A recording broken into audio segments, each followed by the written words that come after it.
Bonjour et bienvenue. Alors, quand on pense à la cannelle, on imagine tout de suite les desserts, peut-être le vin chaud, mais on va voir qu'en médecine chinoise classique, c'est une toute autre histoire. On va parler du guiji, le rameau de cannelle, et vous allez voir, on le réduit souvent à un simple remède contre le rhume, mais en réalité, sa puissance est bien plus profonde. Alors voilà la question qu'on va se poser aujourd'hui. Est-ce que le Gidji, c'est juste une petite plante sympa pour nous faire transpirer quand on attrape froid? Ou est-ce que c'est quelque chose de bien plus fondamental, un genre de maître harmonisateur capable de remettre de l'ordre dans tout l'organisme? C'est ça qu'on va creuser ensemble. Et pour y voir plus clair, on ne va pas le faire seul. On va s'appuyer sur le regard de deux géants de l'approche classique, deux maîtres modernes, les docteurs Ushisu et Wang Wang. Ils n'ont pas exactement la même vision des choses et c'est justement ça qui est intéressant. Leurs perspectives vont vraiment nous aider à saisir toute la complexité de cette plante. Voilà comment on va procéder. D'abord, on va voir que le guiji, ce n'est pas n'importe quelle cannelle. Ensuite, on plongera dans la théorie de la double clé de Huang Shishu. Après ça, on découvrira le profil patient selon Huang Huang. On comparera ensuite ces deux visions et on terminera en synthétisant tout ça pour comprendre pourquoi on l'appelle le maître harmonisateur. Allez, c'est parti pour la première section, plus qu'une simple épice. Parce que oui, avant toute chose, il faut être très clair sur de quoi on parle. Le giji, ce n'est pas tout à fait la cannelle qu'on a dans notre placard de cuisine. Et là, attention, c'est une distinction super importante. D'un côté, on a le giji.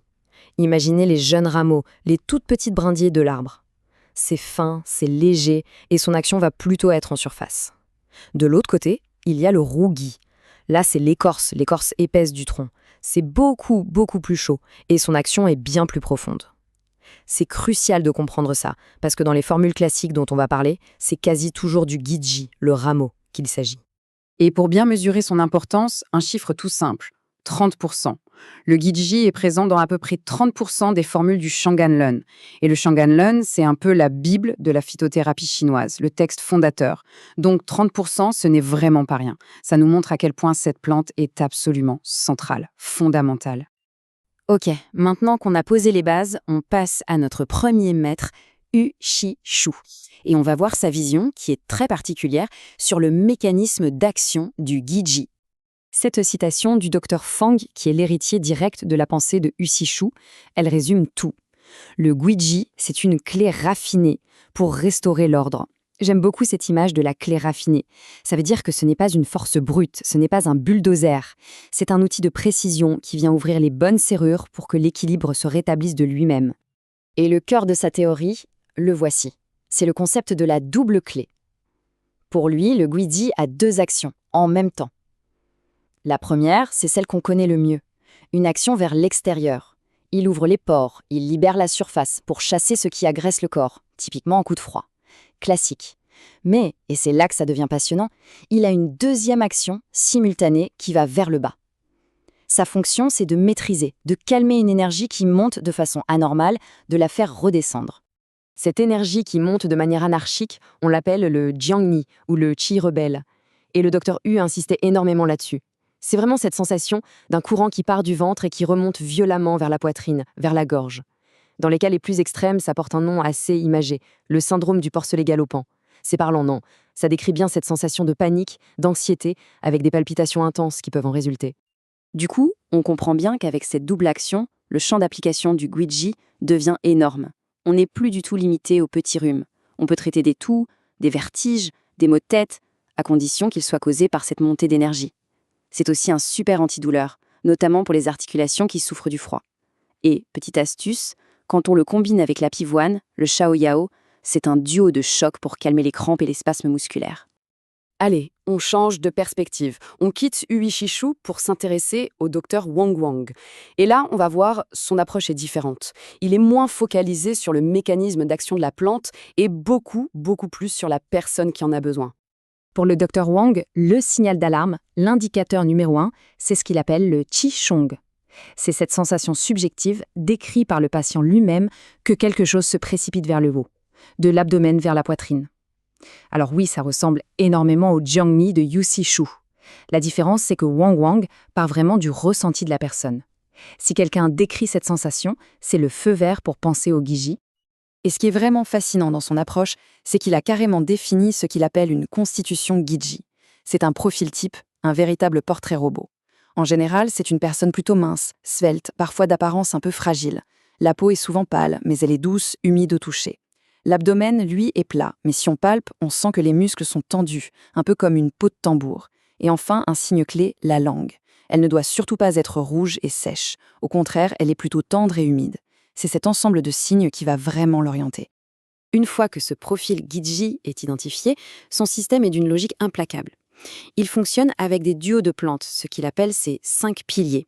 Par exemple, Gidji plus réglisse, ça va cibler le cœur, les palpitations. Gidji plus pivoine, on l'a vu, ça vise la digestion et la douleur. Gidji avec du fooling, ça va être pour les problèmes de fluide, les vertiges.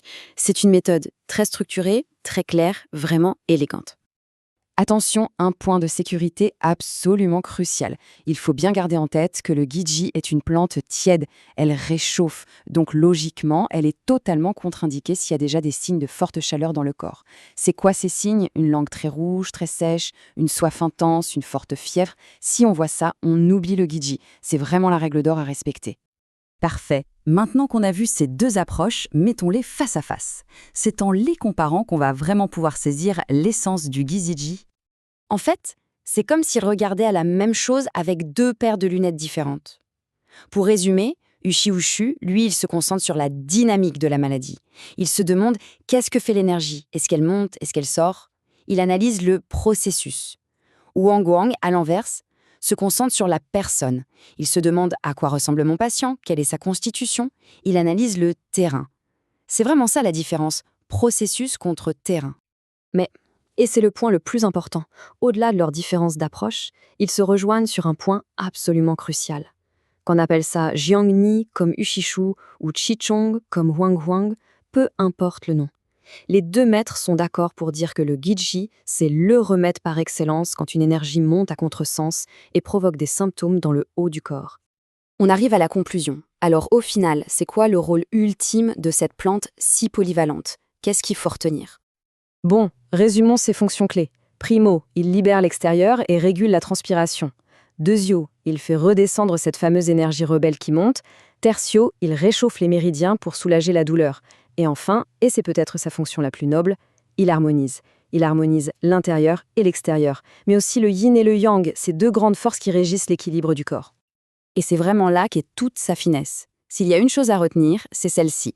Le Gidji, ce n'est pas un médicament qui vient attaquer un problème de front. C'est un régulateur. Il ne force absolument rien. Il se contente, en quelque sorte, de suggérer au corps de retrouver son propre ordre, son équilibre naturel.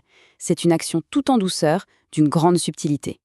Et tout ça, ça nous laisse avec une question, une réflexion un peu plus large.